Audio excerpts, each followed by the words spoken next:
Good morning, everyone. Welcome to Pediatric Grand Rounds.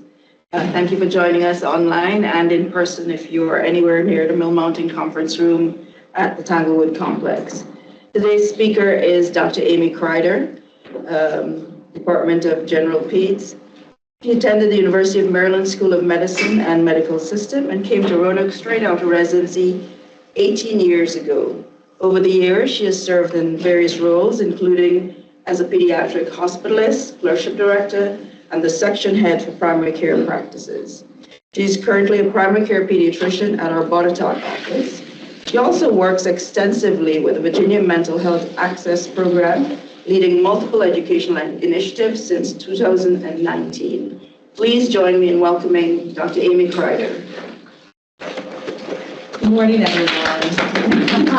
Thank you. And, thanks to those of you who are online. That is actually how I get to attend Grand Rounds. I always feel a little bad when we hear please, if you're in the Tanglewood building, come in. We've got bagels. And I think, I don't have a bagel. I'm sitting here at my desk. So welcome to everyone. Megan is going to watch the chat for me, and as things come in, she's going to stick her hand up so that I can walk and see them. Since I only get to attend virtually, I really have a pet peeve that we don't always get to the chat questions.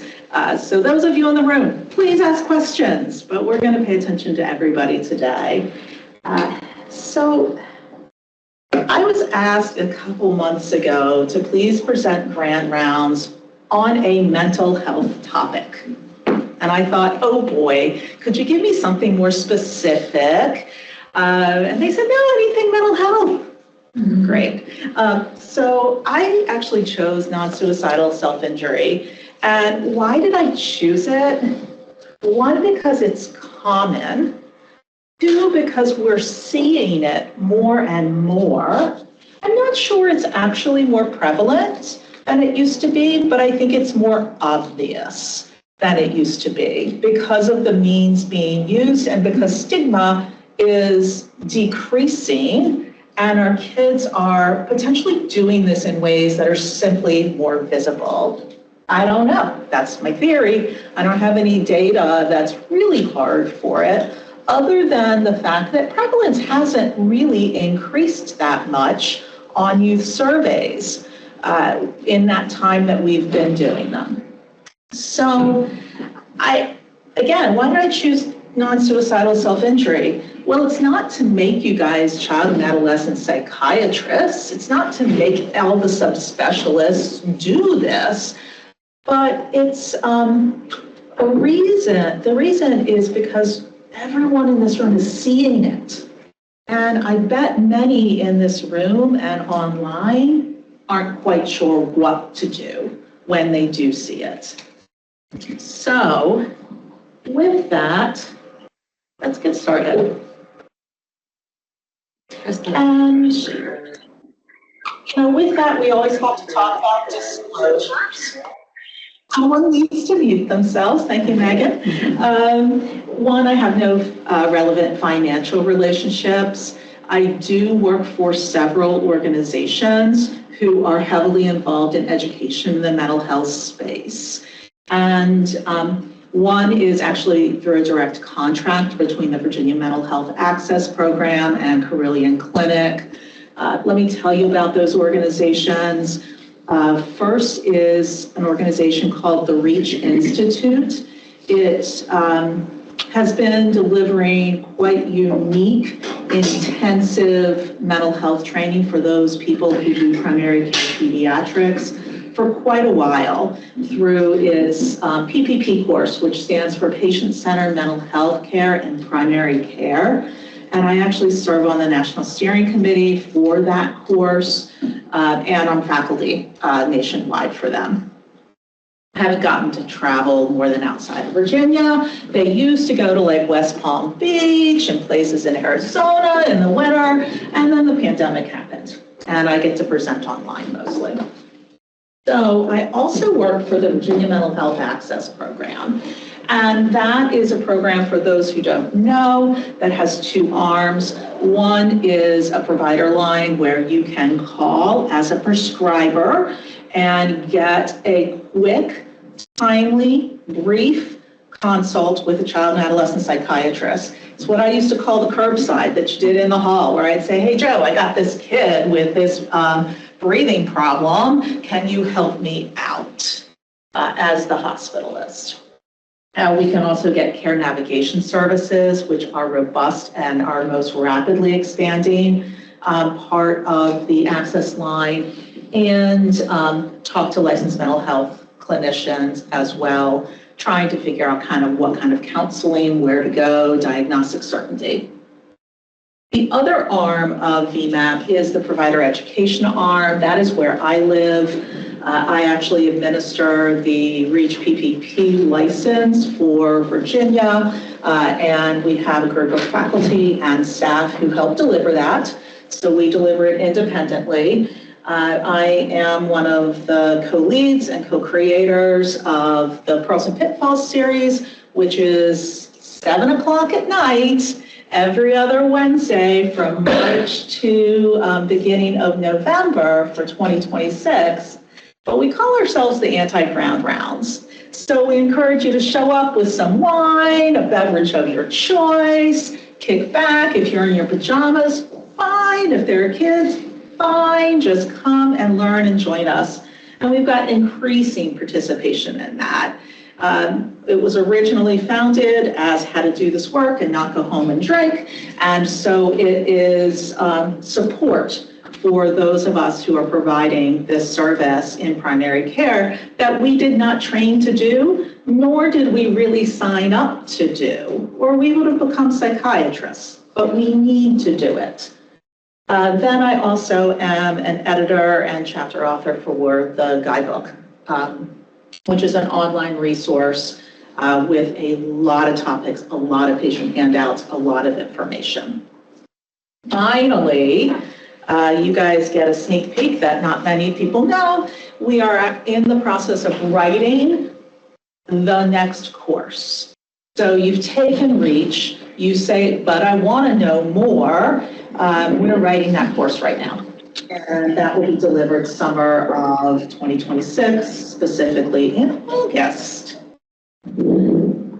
I am really fortunate that I have met a group in the last 7 years or almost 7 years of amazing colleagues. Here are 3 of them. We've got our child and adolescent psychiatrist, Kate Lebesny with Carilion Clinic, but there's also Suzanne Rice, she's located in Philadelphia, and Peter Dozier, who's child and adolescent psychiatrist at the Beach, just retired from CHKD. And they have all contributed to this talk in some way, whether they are giving me resources or giving me tips and information. So after all of that, 15 minutes in or 12 minutes in, how many have seen this during an exam? All of us. Looking at ears, they're there for a cold or sore throat, and I look down and here are these arms. How many of you have a plan to approach it? Oh, I saw every arm go up in this room with how many have seen it. There are no arms going up with how many have a plan to approach it. I'm going to give you a little bit of a plan today, okay? Whether you're a cardiologist, a pulmonologist, a neurologist, a general pediatrician, I'm going to give you a few questions to ask to either alleviate your worry or to say, you need to get to some help. I'm not going to be that help, but let me help you find it. And then, because nobody raised their hands, I don't think you have a script for it either. And I'm going to give you some words to use, because when things are hard to talk about, being given words to use is really, really helpful. So we're going to talk about non-suicidal injury, what it is and what it isn't. We're also going to explore why adolescents might be uniquely vulnerable to this behavior. and examine the link between non-suicidal self-injury and suicidal behaviors themselves, because there is a link, and discuss what to do and some talking points for when you see that harm. So before we discuss anything, we need to talk a little bit about language and definitions. Non-suicidal self-injury is, by definition, damage to bodily tissues without the intent to die. There are also things that are not culturally sanctioned, right? Because different cultures do bodily injury that causes marks quite purposefully. And so they're not culturally sanctioned, they're not culturally or socially appropriate. And the term non-suicidal self-injury encompasses some behaviors we're not going to talk about today. So it encompasses that kid with autism who's biting themselves as a coping mechanism. However, those kids with autism who are doing that as a coping mechanism are often quite impaired, and they are not our focus group. We're going to focus on typical use. What is the incidence? Anybody have an idea of how many teens in self-report say, in the past, I have engaged in non-suicidal self-injury? Yeah. 13%. 13%. That's a very specific number. Anybody else have any numbers? 25. Okay. It's actually 20 to 30%. And the rates are similar worldwide, which I find very interesting. Some countries with really high suicide rates have greater numbers. I remember China was one of them. There were some African countries. I resisted diving down the rabbit hole of naming them all because I thought, you guys might not, it's going to take some time, honestly. But the US was kind of toward the middle high in the rate. I find it interesting when behaviors they must serve a purpose, right? A human biological purpose, if the rates are similar worldwide.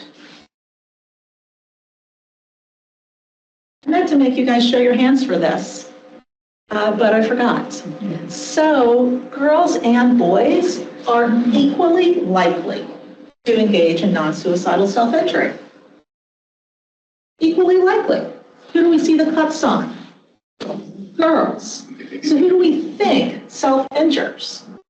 Girls. Who do we ask about self-injury? Girls.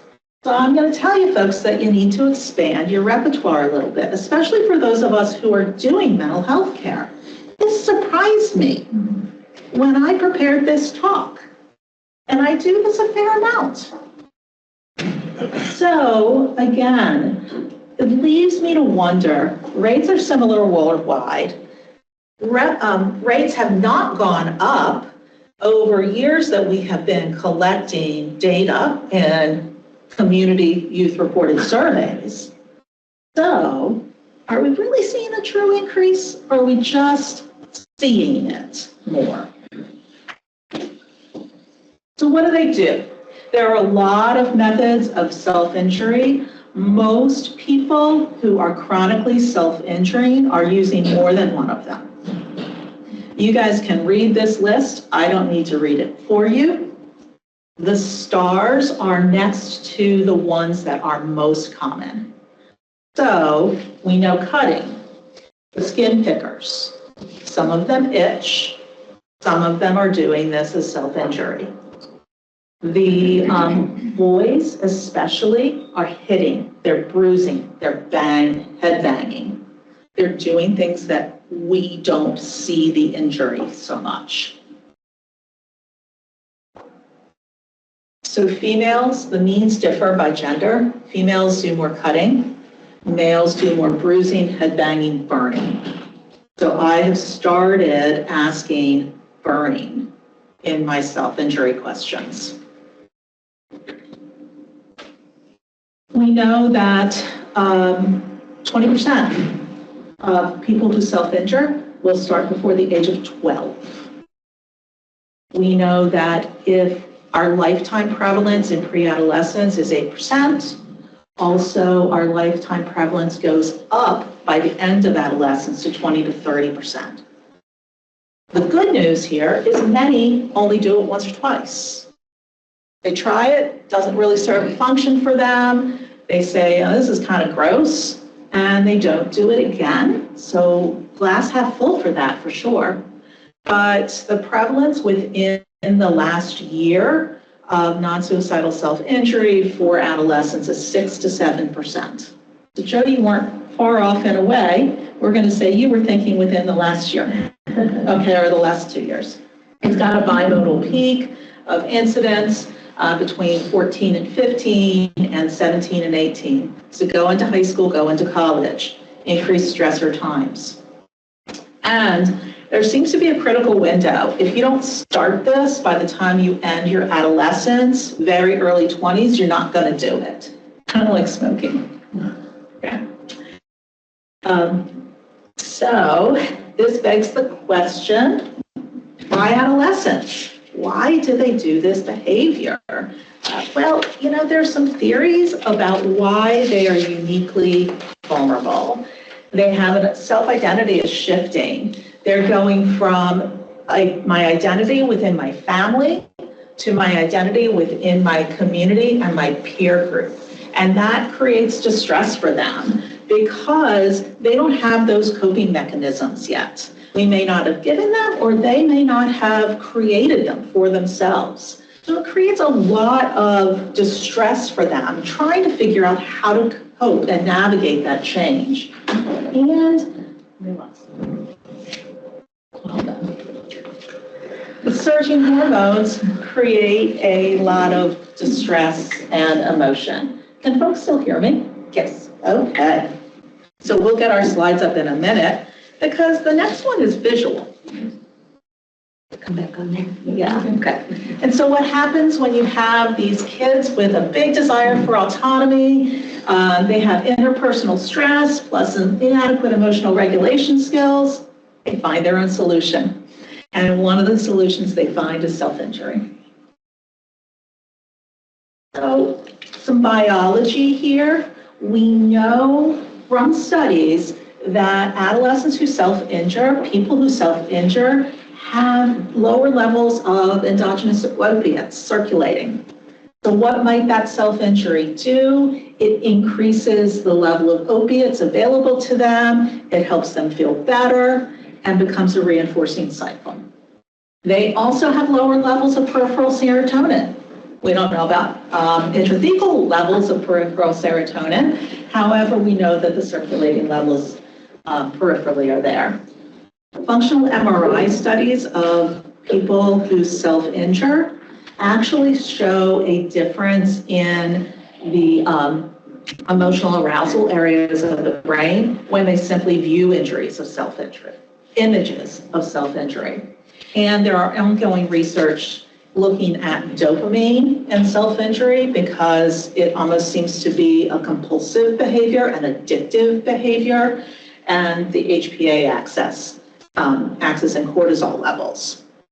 So there's a lot of biology that's emerging. But apart from the biology, let's think about the thought processes within adolescents and what non-suicidal self-injury, which is simply a behavior. It's not a diagnosis, it's not a disease, it is a behavior. So why might they do it? Well, first, all behavior serves a purpose. It has a function, and self-injury has a function too. As I get a little grayer, I actually think about the passage on the left more and more with respect to any disease or anything people are presenting to me. Kate Levesey gave me this quote, which is, doctors seem pressured to treat and cure every symptom. This is a snare and a delusion. One must be able to note symptoms without trying to cure them because every symptom has a value to the patient. So if I'm seeing a kid with a cold, I say, cough is your friend. Cough is not something that you need to change medically. It's keeping your airways clear, okay? So I'm sorry your kid's uncomfortable, but it's their friend, it's doing a purpose. Let's not give them a bunch of Robitussin, please. And really in that, what happens when we treat symptoms as diseases? Well, on the right, you see this little teddy bear laying in the bed. He's cut off from the waist down, right? So we removed the growth. Yay, we treated your symptom. We took away your coping mechanism. So we've left you paralyzed from the waist down. And self-injury is a coping mechanism. So if we think of it that way, there are some smart psychologists out there. Knock was the first one, I think, who's credited for this lovely, beautiful 4-quadrant thing that you see in front of you. And when we look at it, if we look at the x-axis, you'll see positive on the right. Positive means the behavior gets you something. Okay? Negative on the left, negative means the behavior takes something away. It doesn't mean hurt, okay? It means it takes something away. Then you have focus of the behavior. Focus of the behavior is internal at the top, so self-focused, or other-focused at the bottom. Which quadrant do folks think self-injury most commonly resides in? Yeah. Right in the middle. Right in the middle. Yeah, you're like, it's all of those. They're equal, lots of pressures, and it creates it in the middle. And let's hold on to that. But what is most common is actually self-focused. And that's where 90% of self-injury lies. People think about self-injury. I remember being taught it's a missed suicide, it's a cry for help, it is an attempt to manipulate. So people think of non-suicidal self-injury as a lot of communicate distress to others and get attention. But they're just attention seeking. That's why they're cutting. Hear that from parents all the time. But really, self-focused is I'll show you in a second, it is an attempt to self-regulate. I've got these emotions, I don't know what to do with them, I've got this distress, I'm going to self-injure to self-regulate and make myself feel better. And at the bottom, other focus is, I've got these interpersonal relationships, I don't know what to do with them, and this helps me problem solve.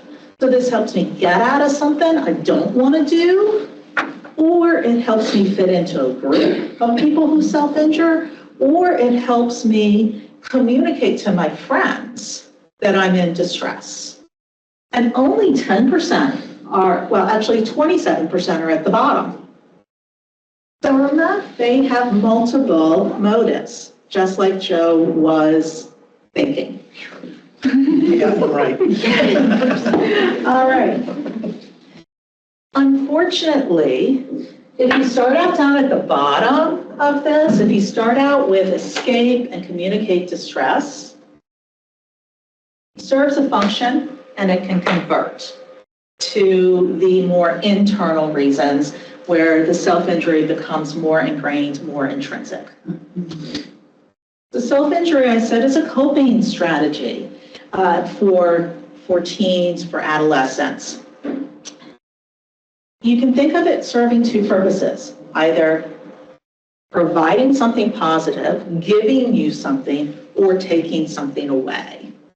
The most common is on the left, where there's a lot of distress, you feel exposed, sensitive, overwhelmed, you can't cope, you self-injure, gives you some opiates, makes you feel better and calm and control. Less common is, so taking away. Less common is, I feel nothing, I'd rather feel something, and so I'm going to self-injure so I feel something.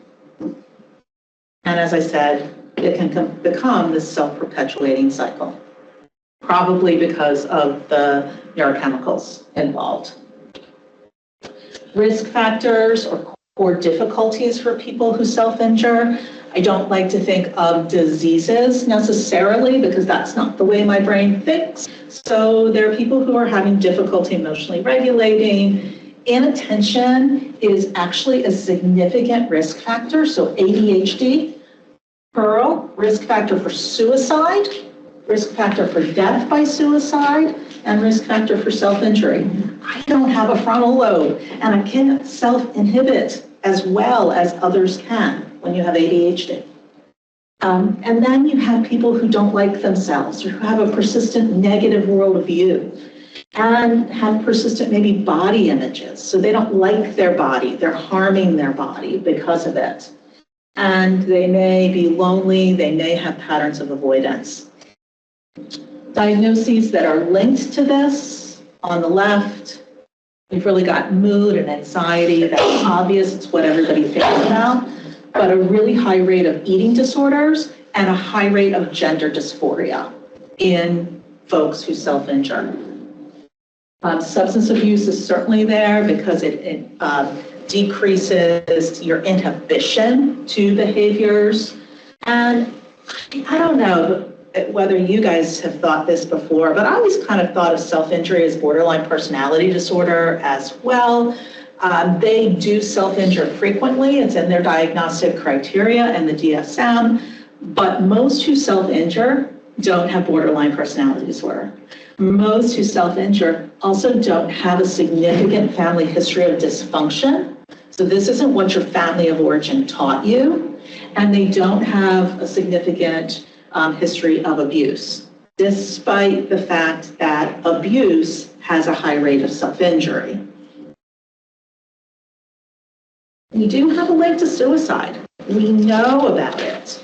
And you know, suicide now is our second or third most common cause of death in our patient populations who are school age and above.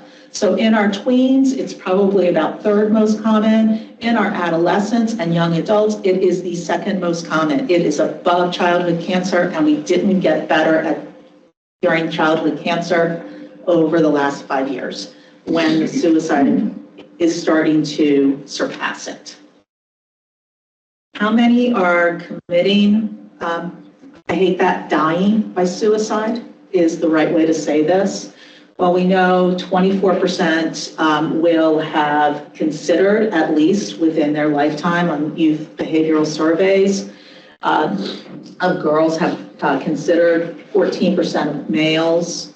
When we get down to actually attempted, that's 9% of females, 6% of males. And then, interestingly, needed medical care.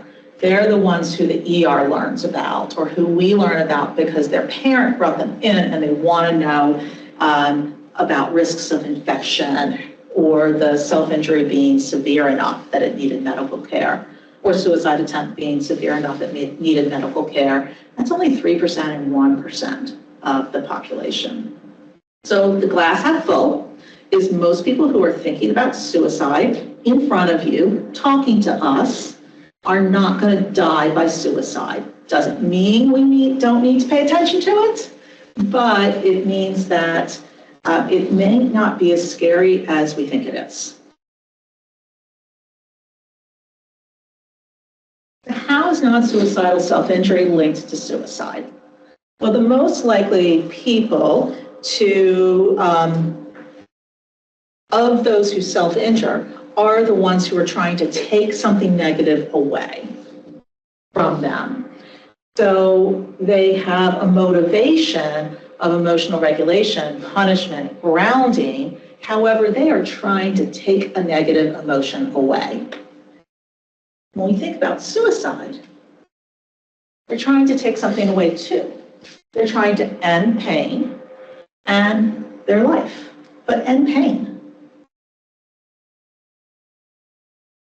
Statistically, data, it shows us that those who self-injure, of those who self-injure and attempt suicide, Self-injury starts about 3 years before the suicidal thoughts and behaviors. In adolescents who self-injure, some studies report as high as a 7-fold increased rate of suicide. So definitely, and that risk factor is independent of depression, anxiety diagnoses. So it's not because their depression was so bad, it is because they started doing it and it somehow has a function. And many adolescents who self-injure, so they've been doing it for a while, will report a past suicide attempt. So definitely an interaction. We look at it a little bit more closely, like what's going on with you when you are having suicidal thoughts and behaviors. So a lot of people having thoughts, some people planning, some people doing, luckily even fewer than needed medical attention, dying, yay.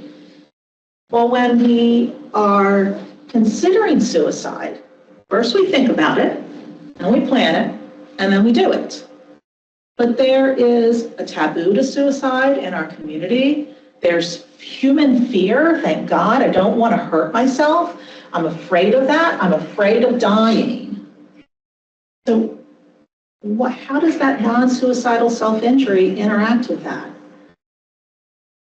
Kate Lebesny uses this analogy that taboo is a line on the floor. And you've got to jump over that line. You've got to have the capacity and the ability to harm yourself or commit suicide or attempt suicide. So self-injury gives you practice walking up to that line. You walk back from it. You walk up to it. And the line becomes less and less scary and less of a barrier to suicide. So self-injury it's almost practicing without even knowing you're practicing, walking up to that line and stepping over that line. Leads me to the clinical question. Okay, I see a lot of self-injury. How do I know who's going to progress? How do I know who's at risk? We're evolving this research, not me, we as a society, because I'm not a researcher, I just read it. Well, how do you know who's going to progress? What we know is that people who report a recent worsening of intensity or frequency of self-injury are more at risk for suicide. We know that people who the behavior is long ingrained, I guess practicing, so they started early, it's been going on for a long time, they're doing it more often, and they feel addicted somehow to the behavior. They're compelled to do it. There's a pressure to do it for them. And then those who use multiple ways, whether that be multiple sites on their body or multiple methods, are more likely to attempt suicide. Sites where self-injury often occur, unless it is hitting yourself or hitting an object, are non-dominant arm, usually the forearm or upper arm. See it up here a lot because it'll get covered up by a short sleeve shirt. Okay, you see it on abdomens, you see it on thighs. And then those who report no physical pain at the time of injury. So again, it's taking away something. They don't even feel the pain. They feel the relief of the pain, the opiates that are released at the end when the pain is removed.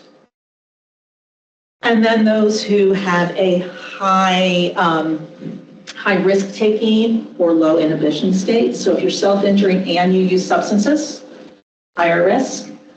And those who have high levels of impulsivity, ADHD. So that leads us back to those arms that we're seeing in the exam room. And what do you do when you see them? How do you approach it? Well, we need to know what to say. We need to know how to ask. We weren't taught what to do. It's kind of like a heads assessment, right? How do I ask about sex? And how do I ask about substances? And how do I ask who you're in relationships and having sex with? You need some questions when you first start so that that script can evolve, your script can evolve. If we think through that, let's think through it with a case. We've got a 14-year-old in front of us. This 14-year-old is coming in for chronic abdominal pain, get dizzy, is maybe passed out a few times at school, seeing me for a well visit. Mom's convinced she's anemic, or she has something wrong with her heart, and or she has terrible abdominal pathology. She might be coming to pulmonology because she's short of breath. She might be going to neurology because she's having seizure-like events, or horrible, horrible headaches, or heat. I have these present as boys too. And you, during your exam, you look down and there are these kind of suspicious abrasions on the arm. And they're parallel, usually. Not your cat. When your cat scratches you, it's got an angle to it. Those little nails don't make truly parallel lines. So then that leads you to think, well, you know, were they itchy? Did they get the abrasions that way? Did they climb the jungle gym and fall down?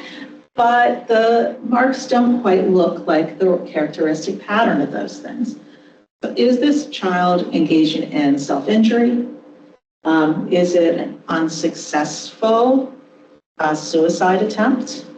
Or are they using self-injury as a coping mechanism to prevent suicide? Again, that self-injury is a coping mechanism and likely has a function for that adolescent. So when we have to see that, when we have to ask those questions, there are some simple things we can do. First, ask how stressed they've been feeling over the last couple days, the last couple weeks, the last couple months. How's their mood been? Positive, negative, sad, depressed? And then I want you to normalize, just like we do with the HEADS assessment. I know kids who are distressed and use this because it makes them feel better. How about you?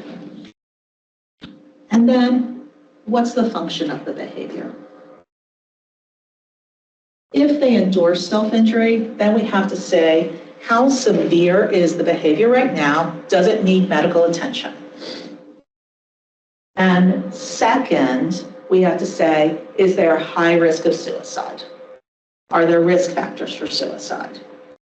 If it doesn't need medical attention right now, they're like, yeah, I used to do it. I felt really bad. The last time was 3 years ago. Congratulations. You haven't self-injured. If you feel like you need to start doing that again, please get care. You're done, okay? I do also like to ask, who knows? But if I'm seeing them on forearms, they're in a short sleeve shirt, trust me, the world knows, okay?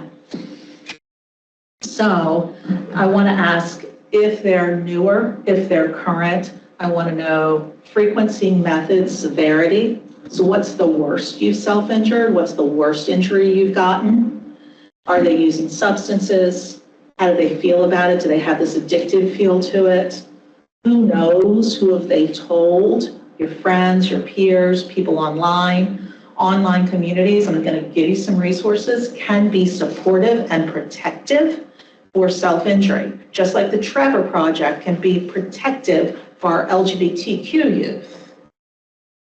However, they also might be reinforcing. How do you self-injure? How do you hide? Kind of like, how do you have an eating disorder? And we know those communities are out there.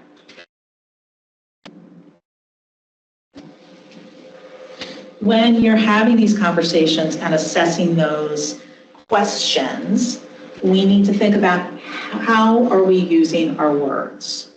First, I want you to take a big breath. I take a big breath, I push my computer aside because that calms me down.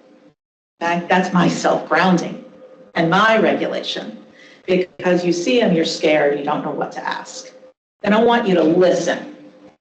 You've pushed your computer away because you've demonstrated to the patient that I am listening to you right now You have become very important to me. And then I want you to be curious. Because if we simply are curious, like you're in the room with your girlfriend, with your boyfriend, having a conversation, that's going to lead us to non-judgmental questions and less leading questions. So some tips, thank them for telling you. This is hard for them to talk about often. They're embarrassed, they think you're going to judge them. Then mirror their language. And I'm going to show you what I mean about that. But what do you call it? What words do you use? And then you use those words back to them. Showed you were listening. And ask about more than the self-injury. Don't just focus on that. It's one single behavior that youth is engaging in. It has a function, but you need to dig deeper. You need to understand them and not just get details about the self-injury. And you need to conduct the rest of their visit, right? Because they're seeing you for their headaches. They're seeing you for their dizziness. You need to meet them at where their needs are for this visit. Acknowledging yourself and to them that has a purpose for them. Acknowledging yourself and to them that they might not want to quit. Okay? Because it is helping them in a dysfunctional way. And they might not want to self-injure as well. So there are a lot of conflicting emotions for them. And then I want you to think about identifying their strengths. That person who did it 3 years ago, yay, you were able to quit. But you know what? There's an increased risk of them doing it in the future. So you also want to congratulate them and not say, oh, but I know you've got an increased chance of doing this in the future. But to say, if this happens again, what do you do? How do you get some help? Some words. People use different terms for self-injury. What terms do you use? You say you need to injure yourself when you are super stressed. Can you tell me more about that need and what super stressed means? Can you tell me more about why you self-injure? I'd like to understand your experience with it. I don't know what your experience is. Tell me what yours is. I just know what other kids tell me. Can you help me get a sense of what self-injury does for you? What's its role? What's its focus? What's it help with? And then there are things that it does that you don't like, that you'd want to change. This looks like motivational interviewing. Okay, that's what you're doing. But you're doing it just by being curious and asking open-ended questions, as opposed to, you're not self-injuring, are you? You're not thinking about suicide, are you? Why do we ask them that way? Because we want them to say no. It makes us feel better. We don't know a lot about treatment for this behavior, all right? And I'm not trying, again, to make you child and adolescent psychiatrists, but I also don't want to leave you with a really bummer of a talk. So, what do we know? We know some positive predictors for good outcomes. They're here. You've got strong communication skills. You can communicate your distress. You've got some cognitive skills that allow you to tolerate distress, to problem solve.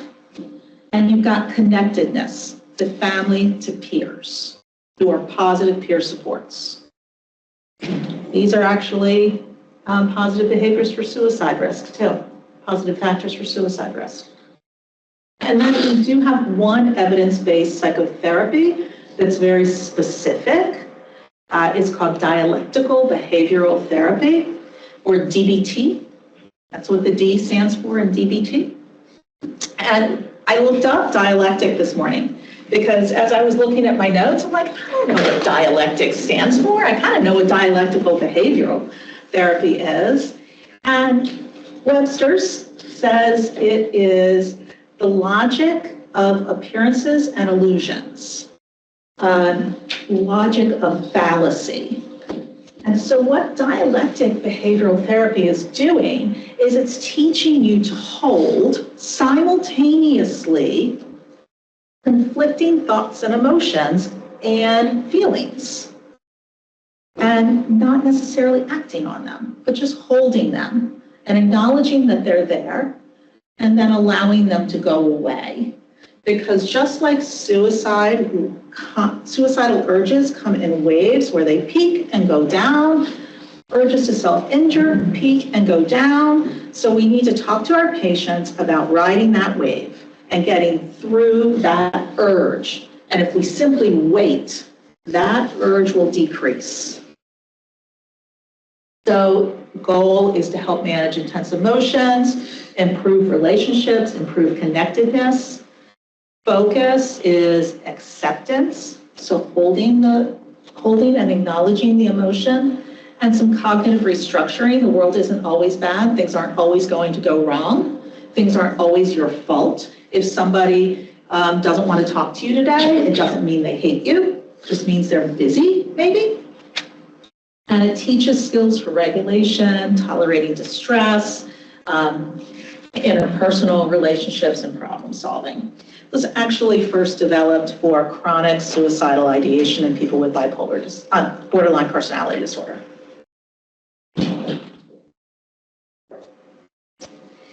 So while we've got some evidence-based psychotherapy, we don't have any evidence-based medications. And because of that, what we really do is we look for an underlying diagnosis, something underlying that we can treat to make them feel better, because the self-injury is coping. I wish I could tell you that the rate of the behavior is going to decrease with treatment, but in fact, it may actually increase temporarily. In the first 3 months after starting an NSSI for depression or anxiety, their self-injury may increase. Something I learned preparing this talk, something I'm going to take back to my practice. And I'm also going to stop measuring improvement by decreased rates of self-injury, because they might not have a decreased rate.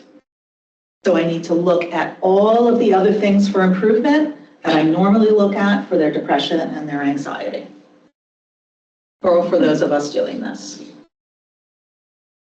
There's some small studies. If you see anybody sent to you by psychiatry on NAC or N-acetylcysteine, yes, you use it for Tylenol overdoses, but it's used in the addiction world as well.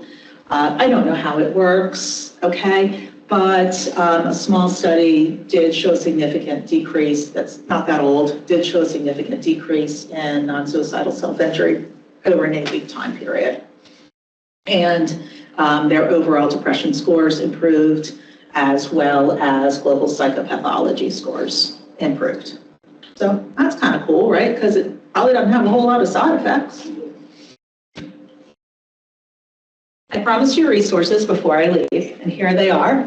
Here are some online things that you can give your teenager who is refusing to go to counseling or who can't access counseling.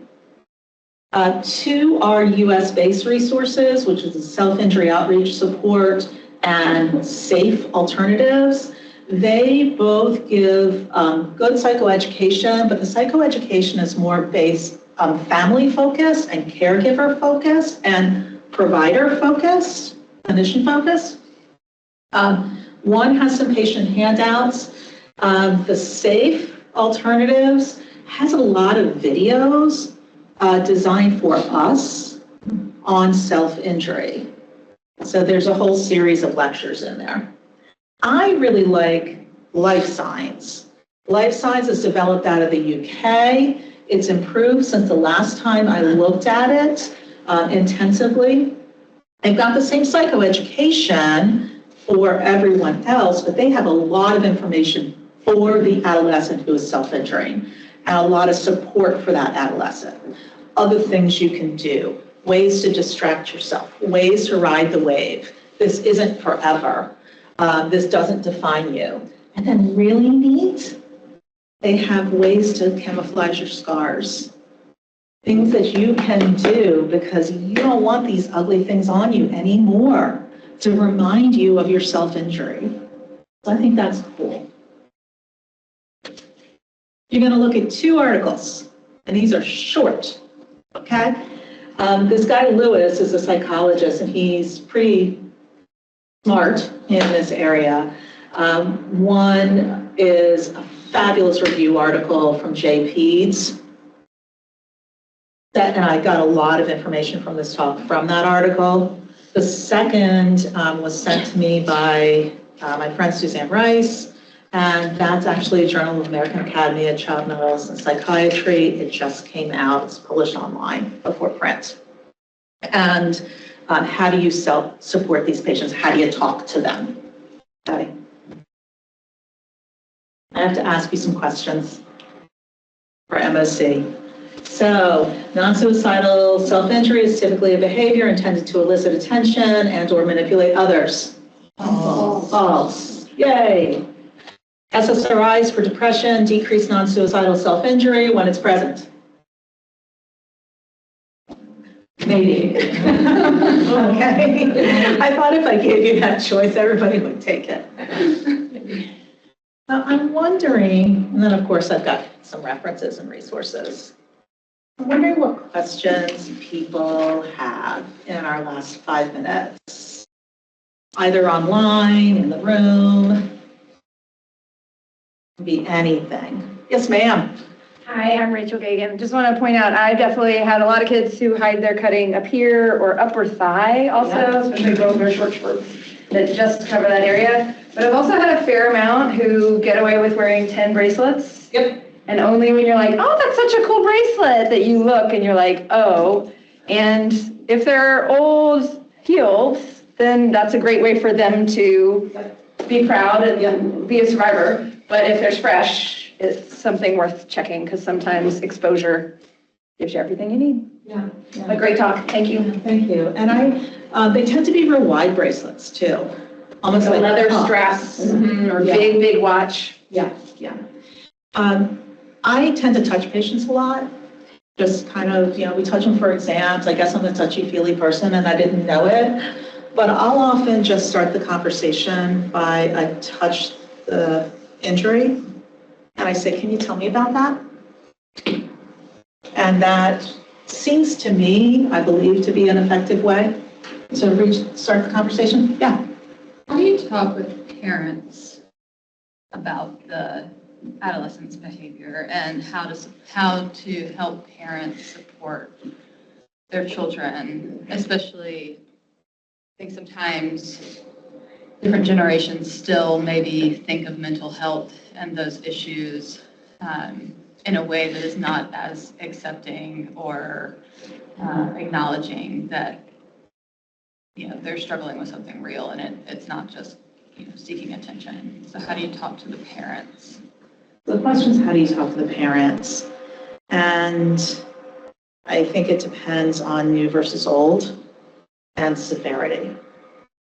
So I'll ask, and I tend to, maybe naively, but I tend to trust my patients, even my adolescents. Ask about who knows. Who do you confide in? Does your mom know? Does your dad know? Does your grandma know? And I want the parent to be in the loop if I know they are self-injuring. Okay. I have, earlier in my career, agreed to not tell. But as I evolve in this and understand its interplay with suicidality, I do tell. However, I don't always talk about increased rates with the parents. I have agreed at times to keep that confidential. To stew on that a little bit more. That's a tough subject. I actually tried to find ethics for this, guidelines, something somebody had published, but I couldn't find anything prior to doing this talk. For the parents, your kid is in distress. They're not doing this to Maybe they're doing it to get out of stuff. But why are they trying to get out of this stuff? Because they're in distress. So we've got to support them at the place that they are. Want to take away the means or limit the means of self-injury as much as you can, because you're not going to limit those means. Pull in the metal off of the pencil sharpener that they have in their backpack, okay? Some of those plastic pencil sharpeners are pretty sharp. You're not going to be able to pull all of those things out, but sure, if you can find some razor blades and knives, get rid of them. Might not stop the behavior, but it might minimize the harm that they're going to do to themselves. But don't just focus on the behavior.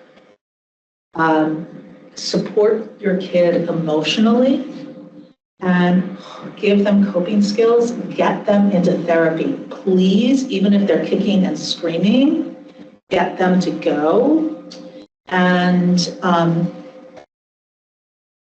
try to work on those pieces of support for your kid and see if that can help with the self-injuring. And acceptance is variable, but I do a lot of, what do you want for your kid? What are your goals for your kid? Is this helping them get to those goals? No. So a lot of non-acceptance is out of fear and not wanting it to be true. And if you can connect with that family on those heartstrings and those commonalities of what do we want for our kids, I get more traction in that way than trying to convince them by data. Other questions?